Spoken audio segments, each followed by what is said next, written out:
പ്രയാഗ്രാജിൽ സ്ഥിതിഗതികൾ നിയന്ത്രണ വിധേയമെന്ന് UP മുഖ്യമന്ത്രി യോഗി ആദിത്യനാഥ്. പ്രധാനമന്ത്രി 4 തവണ വിളിച്ച് സ്ഥിതിഗതികൾ വിലയിരുത്തി. ഇന്ന് 10 കോടിയോളം തീർത്ഥാടകരാണ് പ്രയാഗ്രാജിൽ എത്തിയത്. തിക്കിലും തിരക്കിലും പെട്ട് പരിക്കേറ്റവർക്കുള്ള ചികിത്സാ സഹായം ഉറപ്പാക്കിയതായി യോഗി ആദിത്യനാഥ് പറഞ്ഞു. प्रयागराज महाकुंभ में श्रद्धालुजनों की भारी भीड़ है। लगभग 8 से 10 करोड़ श्रद्धालु इस समय प्रयागराज के अंदर मौजूद है। कल भी 5.5 करोड़ श्रद्धालुजनों ने महाकुंभ का स्नान किया था। ये जो भारी दबाव श्रद्धालुजनों के कारण और श्रद्धालुओं के संगम नोच पर जाने के कारण वहां पर एक बना हुआ है, लेकिन पूरा प्रशासन मौके पे वहां मौजूद है। रात्रि को 1 से 2 बजे के बीच में अखाड़ा मार्ग पर, जहां पे अखाड़ों के अमृत स्नान के दृश्य से बैरिकेड्स भी किए गए थे, तो बैरिकेड्स को फांद करके आने में कुछ श्रद्धालु गंभीर रूप से घायल हुए हैं। उन्हें तत्काल हॉस्पिटल में पहुंचा करके उपचार आदि की व्यवस्था उनके लिए की गई है। उनमें से कुछ श्रद्धालु गंभीर रूप से घायल हैं। ജിഷ്ണു കൃഷ്ണൻ വിവരങ്ങളുമായി ചേരുന്നു. ജിഷ്ണു, ഏതായാലും ആശ്വാസമുള്ള വാർത്തകളാണ് ഇപ്പോൾ വരുന്നത്. പ്രയാഗ്രാജിൽ സ്ഥിതിഗതികൾ നിയന്ത്രണ വിധേയമായിട്ടുണ്ട്. പ്രധാനമന്ത്രിയും മുഖ്യമന്ത്രിയും ഒക്കെയും സ്ഥിതിഗതികൾ വിലയിരുത്തുന്നുണ്ട് അപ്പോൾ എന്ന കാര്യം കൂടിയാണ് മനസ്സിലാക്കാൻ കഴിയുന്നത്. ഇപ്പോഴത്തെ അവസ്ഥ എന്താണ്? അവിടെ ഇത്രയും കോടിക്കണക്കിന് ജനം പ്രയാഗ്രാജിൽ ഒന്നിച്ചുണ്ടാകുമ്പോൾ എങ്ങനെയാണ് ഇതെല്ലാം നിയന്ത്രിക്കുന്നത്?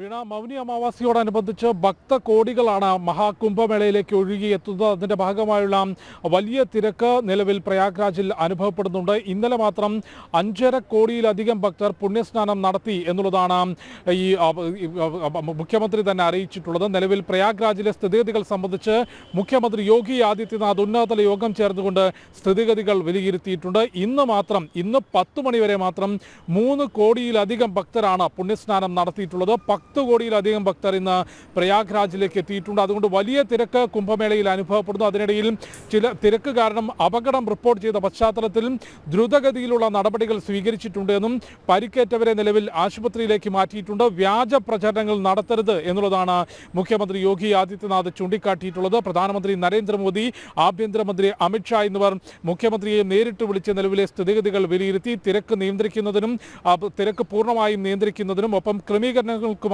കേന്ദ്ര സംസ്ഥാന സംവിധാനങ്ങൾ കൃത്യമായിട്ടുള്ള ഇടപെടലുകൾ, ദ്രുതഗതിയിലുള്ള ഇടപെടലുകളും പ്രവർത്തനങ്ങളും പ്രയാഗ്രാജിൽ നടത്തിയിട്ടുണ്ട് എന്നുള്ളതാണ് മനസ്സിലാക്കുന്നത്. ഒപ്പം ചില നിർദ്ദേശങ്ങൾ മുഖ്യമന്ത്രിയും സന്യാസി സമൂഹവും കുംഭമേളയിലേക്ക് എത്തുന്ന ഭക്തരോട് അല്ലെങ്കിൽ ഭക്തർക്ക് മുൻപിലേക്ക് വെച്ചിട്ടുണ്ട്. കുംഭമേളയ്ക്കായി പ്രയാഗ്രാജിൽ 20 കിലോമീറ്റർ ദൂരത്തിൽ ഘാട്ടുകൾ സ്നാനത്തിനായി തയ്യാറാക്കിയിട്ടുണ്ട്. എല്ലാ ഭക്തരും ത്രിവേണി സംഗമത്തിലേക്ക് എത്താൻ ശ്രമിക്കാതെ ഏറ്റവും അടുത്തുള്ള ഘാട്ടുകളിലേക്ക് എത്തി അവിടെ പുണ്യസ്നാനം നടത്തണമെന്നും ഒപ്പം രാവിലെ തന്നെ സ്നാനം നടത്തുന്നു എന്നതിന് പകരം മൗനി അമാവാസിയുടെ മുഹൂർത്തം ഇന്ന് രാത്രി വരെയുണ്ട്. അതുകൊണ്ട് തിരക്ക് ഒന്ന് ശാന്തമാകുന്നതുവരെ കാത്തിരിക്കാനും ഏറ്റവും അടുത്തുള്ള ഘാട്ടുകളെത്തി സ്നാനം നടത്തി മടങ്ങാനുമാണ് തീർത്ഥാടകരോട് മുഖ്യമന്ത്രിയും ഒപ്പം സന്യാസി സമൂഹവും ആവർത്തിച്ച് ആവശ്യപ്പെട്ടിട്ടുള്ളത്. നിലവിലേതായാലും പ്രയാഗ്രാജിലെ തിരക്ക് നിയന്ത്രണ വിധേയമായിട്ടുണ്ട്. വ്യാജ പ്രചാരണം നടത്തരുതെന്നാണ് മുഖ്യമന്ത്രി യോഗി ആദിത്യനാഥ് വ്യക്തമാക്കിയിട്ടുള്ളത്. ഇന്നലെ 5.5 കോടി ഭക്തർ സ്നാനം ചെയ്തു. ഇന്ന് 10 മണി വരെ മാത്രം 3 കോടിയിലധികം ഭക്തരാണ് പുണ്യസ്നാനം നടത്തിയിട്ടുള്ളത്. ഒപ്പം പ്രയാഗ്രാജിൽ ഇന്നത്തെ ഈ ഒരു ദിവസം മാത്രം 10 കോടിയിലധികം ഭക്തർ എത്തിയിട്ടുണ്ട് എന്ന് പറയുമ്പോൾ ആ കുംഭമേളയ്ക്കായി എത്തിയിട്ടുള്ള ലോകത്തിൻ്റെ വിവിധ കോണുകളിൽ നിന്ന് എത്തിയിട്ടുള്ള ജനസമുച്ചയത്തിൻ്റെ അളവ് എത്രത്തോളമുണ്ട്, വ്യാപ്തി എത്രത്തോളമുണ്ട് എന്ന് നമുക്ക് ഊഹിക്കാവുന്നതാണ്. അതിൻ്റെ തിരക്ക് നിയന്ത്രിക്കുന്നതിനുള്ള ക്രമീകരണങ്ങൾ ദ്രുതഗതിയിൽ ഇടപെട്ടിട്ടുണ്ട് എന്നും പരിക്കേറ്റവരെ ആശുപത്രിയിലേക്ക് മാറ്റിയിട്ടുണ്ടെന്നും പ്രധാനമന്ത്രി ഉൾപ്പെടെയുള്ളവർ കേന്ദ്ര സർക്കാരിൻ്റെ ഭാഗത്തു നിന്ന് കൃത്യമായ സ്ഥിതിഗതികൾ വിലയിരുത്തി എന്ന കാര്യവുമാണ് ഉന്നതതല യോഗത്തിന് ശേഷം മുഖ്യമന്ത്രി യോഗി ആദിത്യനാഥ് പ്രതികരിച്ചത്. വീണ. ഓക്കെ, ശരി ജിഷ്ണു.